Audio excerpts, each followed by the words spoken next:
ശനി ഭഗവാൻ ജ്യോതിശാസ്ത്രത്തിലെ ഒരു പ്രധാന ഗ്രഹമാണ്.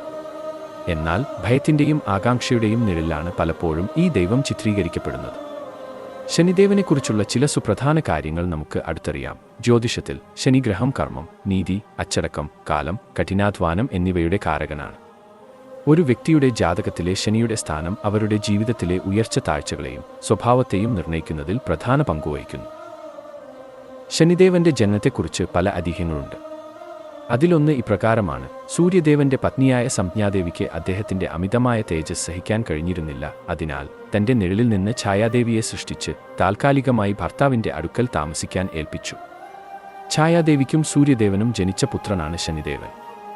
ഈ കാരണം കൊണ്ടുതന്നെ ശനിക്ക് സൂര്യതേജസ്സിൽ നിന്ന് ഒരു അകൽച്ചയുണ്ടെന്നും പറയപ്പെടുന്നു. ശനി ഭഗവാൻ സാധാരണയായി കറുത്ത നിറത്തിലും കാക്ക അല്ലെങ്കിൽ എരുമ എന്നീ വാഹനങ്ങളിലും ദണ്ഡം പോലുള്ള ആയുധങ്ങളോടുകൂടിയുമാണ് ചിത്രീകരിക്കപ്പെടുന്നത്.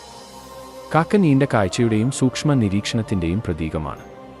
ഇത് ശനിയുടെ നീതിബോധത്തെയും കാര്യങ്ങളെ ആഴത്തിൽ മനസ്സിലാക്കാനുള്ള കഴിവിനെയും സൂചിപ്പിക്കുന്നു. ശനിദേവൻ കർമ്മഫലദാതാവാണ്. ഓരോ വ്യക്തിയും ചെയ്യുന്ന നല്ലതും ചീത്തതുമായ പ്രവൃത്തികളുടെ ഫലം അവർക്ക് നൽകുന്നത് ശനിയാണ്.